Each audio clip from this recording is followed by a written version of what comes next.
Shalom saudara yang dikasih dalam Tuhan. Kita bersyukur karena hari ini kita sudah ada di minggu yang baru. Semua karena kasih karunia Tuhan, pertolongan Tuhan yang tidak pernah berkesudahan dalam kehidupan kita. Kita percaya bahwa setiap hari adalah hari anugerah, setiap hari adalah hari di mana kita dipelihara oleh Tuhan. Karena itu jangan pernah jauh dari Tuhan, jangan pernah lepaskan kepercayaan kita dari Tuhan. Dan tetaplah terus memegang janji Tuhan. Karena kita orang percaya hidup bukan karena melihat, tapi kita hidup karena percaya. Haleluya. Dimanapun Bapak Ibu Saudara berada, hari ini saya akan kembali mengajak setiap kita untuk merenungkan firman Tuhan melalui program Bible and Coffee ini. Program ini ada untuk menjadi berkat buat setiap umat Tuhan. Karena saya rindu agar setiap umat Tuhan dimanapun Bapak Ibu Saudara berada mengambil waktu merenungkan firman Tuhan melalui program ini tetap terus kuat. Ya, tetap terus beriman, tetap terus percaya. Ingat, masih ada Tuhan, pasti ada jalan keluar. Kita percaya pencobaan, masalah, pergumulan tidak akan pernah melebihi kekuatan kita karena Tuhan setia. Karena itu terus makan firman Tuhan, masukkan asupan-asupan gizi buat iman percaya kita. Karena hari-hari ini bukan hari-hari yang mudah, saudaraku. Pastikan hidup kita dekat dengan Tuhan, pastikan hidup kita mengandalkan Tuhan. Kita akan kembali merenungkan firman Tuhan, kita berdoa, kita datang sama Tuhan. Bapak, terima kasih buat hari yang dahsyat, hari yang luar biasa, hari di mana Tuhan menjadikan segala sesuatunya indah, luar biasa dalam kehidupan kami. Dan saat yang indah ini juga kami rindu untuk mendengarkan firman-Mu. Roh Kudus, urapi kami semua dengan roh hikmat dan wahyu, sehingga setiap kami yang mendengarkan firman Tuhan memiliki paradigma yang baru tentang kehidupan, tentang masalah, tentang pergumulan, dan semakin hari kami semakin diubahkan hati, pikiran, dan kehidupan kami terus memuliakan nama Tuhan. Di dalam nama Tuhan Yesus Kristus, kami buka hati kami untuk firman-Mu. Haleluya. Amin. Amin. Puji Tuhan.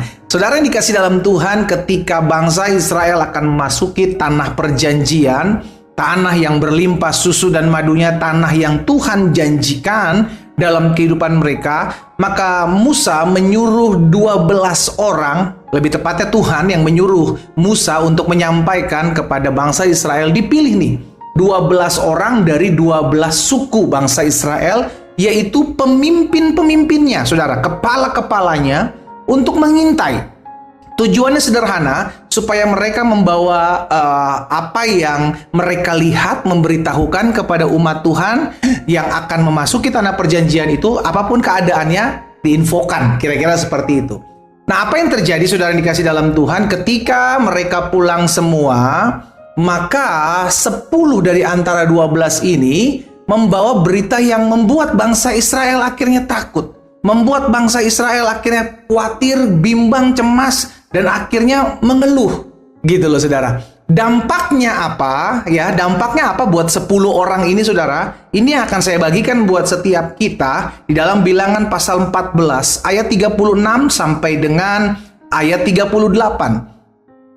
Adapun orang-orang yang telah disuruh Musa untuk mengintai negeri itu, mereka pulang nih, yang sudah pulang dan menyebabkan segenap umat itu bersungut-sungut kepada Musa dengan menyampaikan kabar busuk tentang negeri itu. Apa yang terjadi ayat 37? Orang-orang itu, saudara perhatikan, mati kena tulah di hadapan Tuhan. Dari 12, 10 diantaranya Tuhan kutuk. Kenapa? Karena membawa berita busuk, kabar busuk, yang menyebabkan seluruh bangsa Israel itu ketakutan, khawatir, dan akhirnya bersungut-sungut. Berbeda, di ayat 38 berbeda dengan 2 orang sisanya, yaitu Yosua dan Kaleb, ayat 38. Tetapi yang tinggal hidup dari orang-orang yang telah pergi mengintai negeri itu, hanya siapa, saudara?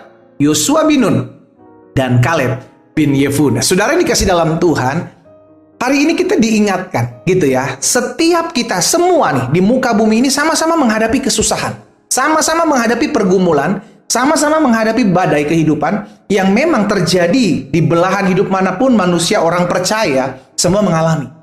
Sekarang tinggal kembali kepada kita. Apa yang kita lakukan ketika kita diperhadapkan dengan situasi seperti ini? Apakah kita mau membawa kabar busuk sehingga akhirnya kita menyebabkan orang lain di sekeliling kita juga akhirnya ikut mengeluh, ikut bersungut-sungut? Atau kita belajar untuk menguatkan diri kita sama seperti Yosua dan Kaleb yang akhirnya bisa menguatkan hati orang lain? Keputusan itu ada di tangan kita loh, saudara. 12 orang ini sama-sama melihat apa yang mereka lihat sama. Mereka merasakan sama, mereka mengetahui sama. Hanya yang ke-10 di antara 12 ini yang akhirnya dibinasakan oleh Tuhan, mereka menyikapi semuanya itu dengan ketakutan, dengan kekhawatiran, dengan kegentaran. Padahal Tuhan sudah berjanji, masuk, maju, aku menyertai kamu. Itu sebabnya 2 orang di antara 12 yaitu Yosua dan Kaleb memegang janji itu. Sehingga akhirnya dia kuat, mereka kuat, maksudnya 2 orang ini, Yosua dan Kaleb kuat, akhirnya bisa menguatkan banyak orang. Nah, hari-hari ini bukanlah hari-hari yang mudah, saudara. Mungkin kita sama seperti bangsa Israel, tidak berperang hanya. Tetapi ketika kita melihat di depan, aduh kok kayaknya rumah tangga saya sulit dipulihkan. Aduh kayaknya usaha dagang bisnis saya kayaknya sulit berkembang. Aduh kayaknya ini susah banget ya. Aduh kayaknya nggak bisa deh. Aduh kayaknya nggak mungkin. Hei, saudara dikasih dalam Tuhan, yang kita hidupi bukan apa yang kita lihat. Saya ulangi sekali lagi, yang kita hidupi bukan apa yang kita lihat. Yang kita hidupi adalah janji Tuhan. Kalau yang kita hidupi adalah apa yang kita lihat, maka engkau akan sama seperti 10 orang yang dibinasakan oleh Tuhan, tidak pernah mengalami janji Tuhan.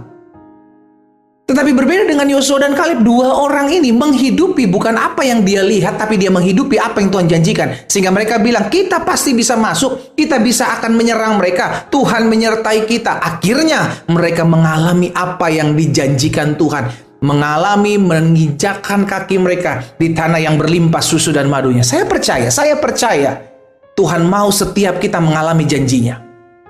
Ini dulu saya harus garis bawahi, Tuhan mau setiap kita mengalami janji Tuhan.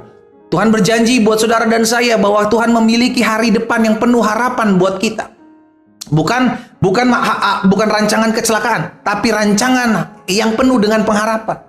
Rancangan kedahsyatan kuasa Tuhan yang akan Tuhan jadikan. Sekalipun saat ini kita berproses gitu loh. Sekalipun saat bangsa Israel akan memasuki tanah perjanjian, mereka menghadapi kesusahan juga. Tapi mereka melihat bagaimana laut Tiberau terbelah. Mereka melihat bagaimana Tuhan turunkan mana setiap hari. Bahkan ketika mereka akan makan daging pun Tuhan kirimkan. Gak tahu dari mana, tapi mereka makan. Tapi apa yang terjadi? Mereka tetap masih saja mengkhawatirkan sesuatu yang sebenarnya mereka sudah punya pengalaman hal itu. Hari ini saya mau ajak setiap kita umat Tuhan.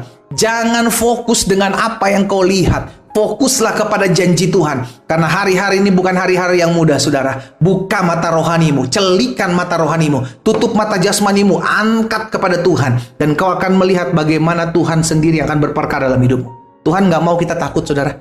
Tuhan gak mau kita memiliki roh ketakutan. Itu sebabnya Tuhan ingatkan kepada Paulus untuk disampaikan kepada Timotius, anak rohaninya, juga kepada kita hari ini dalam 2 Timotius 1 ayat 7. Allah memberikan kepada kita bukan roh ketakutan.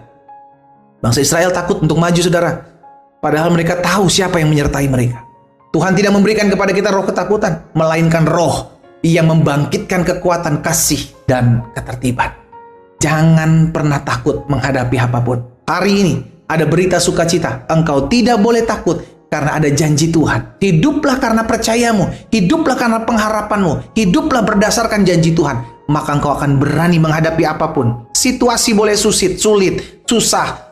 Situasi keadaan boleh membuat kita agak sedikit tergoncang. Tapi ketika kita tahu siapa yang menyertai kita, kita akan berani menghadapi segala sesuatunya. Dimanapun Bapak Ibu Saudara berada, ingat, hidupi apa yang kau percayakan. Hidupi janji Tuhan, bukan apa yang kau lihat hari-hari ini. Sehingga engkau boleh takut, engkau boleh khawatir nantinya ketika engkau melihat.